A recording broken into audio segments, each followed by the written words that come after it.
ओम। अभी नवरात्रि चल रही है, पर नवरात्रि में साधना के अनुभव बांटने का इच्छा कर रहा है। संसार की जो सेवा हो वो सबसे बड़ी सेवा है। तो हमने जो आश्रम में दिन बिताए हैं और जो साधना सीखी, उस साधना को निरंतर करते रहने से, श्रद्धा भाव रखने से बहुत कुछ मिला है, जो आपसे समय समय पर अपने चैनल के माध्यम से शेयर करें। योगियों, साथियों, स्वास्थ्य प्रेमियों, आध्यात्मिक गुण को अपने अंदर धारण करना आज के दौर में, कलयुग में बहुत कठिन है। अगर परमात्मा की आशीर्वाद हो, गायत्री माता की आशीर्वाद हो, क्योंकि उन्हें वेद माता कहते हैं, देव माता कहते हैं, माँ दुर्गा की आशीर्वाद हो, तो इस नवरात्रि साधना में इनके आशीर्वाद के बिना हम ये काम नहीं कर सकते। और हमारा विश्वास था कि इस रास्ते पे चल के कुछ मिल सकता है, तो इसी भाव को श्रद्धा भाव के साथ करते हैं। तो आध्यात्मिक पुरुष में गुण डेवलप करने के लिए एक साधना मैं बता रहा हूँ, जिस साधना को आपको जीवन में अपनाना चाहिए। मैं अभी पद्मासन में बैठा हूँ, घी के दीपक जल रहे हैं, सामने कलश का नारियल दिख रहा होगा। तो अगर इसको मैं बंद पद्मासन, देखिए एक हाथ पकड़ में आया, ये दूसरा हाथ पकड़ में आया, और ऐसा 10 मिनट तक अगर आप कर पाते हैं तो आपके अंदर आध्यात्मिक गुणों का विकास निरंतर होगा।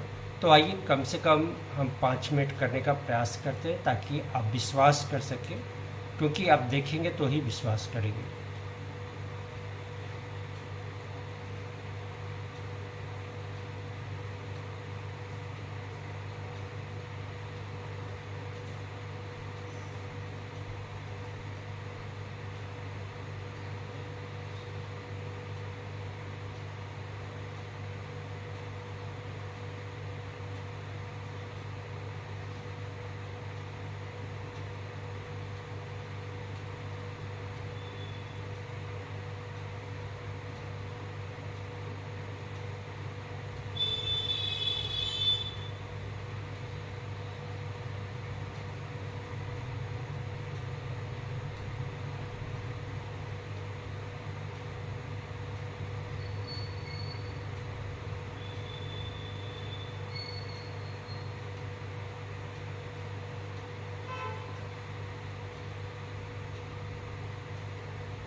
स्वामी सत्यानंद सरस्वती ने एक बहुत महत्वपूर्ण बात कही थी।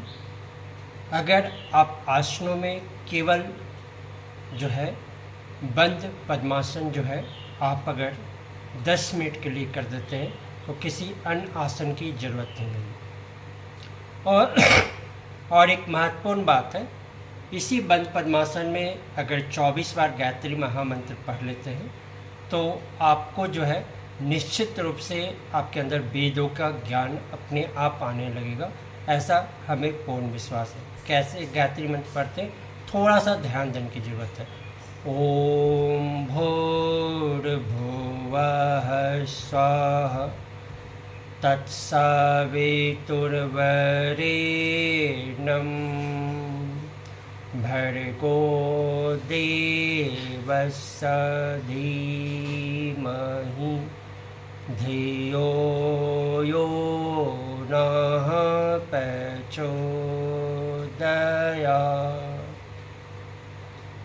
इस वाणी में आप देखिएगा जब ऐसे जप करेंगे तो आपकी बैखरी वाणी जो है वो परिवर्तित होके मध्यमा पश्चंती परा वाणी में परिवर्तित हो जाएगी, जिससे गायत्री मंत्र का जप जो है एक बार जपेंगे तो 1000 गुना से ज़्यादा फायदा होगा। ऐसा आप गायत्री महाविज्ञान के निष्कर्ष के आधार पर निकाल सकते हैं। तो आप बंद पद्मासन 10 मिनट कीजिए, आपके अंदर जो परिवर्तन हो रहा है उसको जानने का प्रयास कीजिए। मैंने थोड़ी सी आपकी साधना की पद्धति बताई कि कैसे आदमी जो है परिवर्तन करे। तो ध्यान के माध्यम से करते हैं तो ध्यान को आप इस पर करेंगे, हाँ, लेकिन कुछ सावधानियाँ, सामर्थ्य अपनी धीरे धीरे बढ़ाएं। अभी जो आपको दिख रहा होगा उसके लिए लंबी साधना करनी पड़ी है, उसके ऊपर पूर्ण रूप से विश्वास करनी पड़ी है, तब जाके सफलता के नज़दीक पहुंचने का अवसर मिला है। ऐसा गुरुओं का भी आशीर्वाद है। स्वामी सत्यानंद सरस्वती हुआ, पंडित आचार्य श्री राम शर्मा हुए, आपकी जो डिवाइन सोसाइटी हुई, ऐसे बहुत सारे लोगों के समय में आए। तो इन सबसे जो अच्छे गुणों को सीखा वो आपको विकास कर रहा हूँ। तो आध्यात्मिक गुणों के विकास के लिए एक साधना पद्धति को हमने इस नवरात्रि में बताया और आपसे उम्मीद है कि इस साधना पद्धति को जीवन में अपनाएंगे और इसको करेंगे, क्योंकि अभी साधना पद्धति करने का आनंद आ रहा है। तो आदमी कैसे फलाहार रह के, कैसे आपका जो है इसके ऊपर निर्भर 9 दिन रह के कि अपने शरीर को लचीलापन प्रदान करे, अपने मस्तिष्क को स्वास्थ्य करे, मानसिक स्वास्थ्य और आध्यात्मिक विकास करे, तीनों की बात हमने की है। तो हमें उम्मीद है कि इस वीडियो को आप जो है लोगों के बीच में फैलाएंगे, खासकर आध्यात्मिक क्षेत्र में फैलाएंगे, योग साधना के क्षेत्र में आप इसको विकास करेंगे। योग साधना कितनी गहरी है और पतंजलि ऋषि के उस सूत्र को भी आप देखेंगे, स्थिरम सुखम आसनम की जो परिभाषा है वो पूर्ण रूपेण सही होती है। तो हमने एक देखा है, जब आप शरीर को स्थिरता प्रदान करते हैं, शरीर को एक कोण प्रदान करते हैं और विचार आपके जो है धनात्मक होते हैं और साथ ही साथ जो है आप जो है स्थिर रहते हैं, सुखपूर्वक रहते हैं, तो आपका जो है आसन अपने आप जो है सफल हो जाएगा, क्योंकि प्राण जो है आपका पूर्ण रूपेण काम करता है। अब इसी में देखिए क्या क्या हुआ। तो शरीर को स्थिरता प्रदान करना 10 मिनट आसान काम नहीं है। पद्मासन में भी आप घंटों घंटों बैठना आसान काम नहीं है। 2.5 घंटे बैठेंगे तो जाके समझ में आएगी कि साधना कितनी बड़ी साधना होगी। और तो इसके लिए और विचारों के रूप में देखिए गायत्री मंत्र अपने आप में जप करना और इतना धीमे धीमे 24 बार जप करना एक कठिन तपस्या है, जो नवरात्रि के 9 दिन के फायदे होते हैं आप 1 दिन में उठा सकते हैं। अगर आप जो है 10 मिनट 24 बार गायत्री महामंत्र करके तो देखिए इसको, तब आपके अंदर जो परिवर्तन 40 दिनों के अंदर हो उसको आप स्वीकार कीजिए और ये मान के चलिए कि ये परमात्मा का आशीर्वाद है। आपने केवल उसमें प्रयास बढ़ किया है, तो आपके अंदर अहंकार भाव का विसर्जन होना चाहिए। और मुझे जो लगा, जो अनुभव में हुआ, जो व्यवहारिक रूप से हुआ वो हमने आपको बताने का प्रयास किया है। आप स्वस्थ रहेंगे, मस्त रहेंगे, आनंद रहेंगे, ऐसी माँ गायत्री से प्रार्थना करते हैं। योग के योगेश्वर भगवान शिव से प्रार्थना करते हैं, योगेश्वर भगवान श्री कृष्ण से प्रार्थना करते हैं कि इस विद्या को आप जो है फैलाइए, समाज में बांटिए, कम से कम ये साधना अपने जीवन में करके देखिए, तब जाके इस विद्या को बांटने का प्रयास कीजिए। उम्मीद है कि इस साधना को आप करेंगे। तो इन्हीं बातों को विश्राम देते हैं। धन्यवाद। हरि ओम। अस्तो मा सद्गमय तमसो मा ज्योतिर्गमय मृत्योर्मामृतं गमय। ओम शांति शांति शांति। हरि ओम। हरि ओम तत्सत। हरि ओम तत्सत। हरि ओम तत्सत।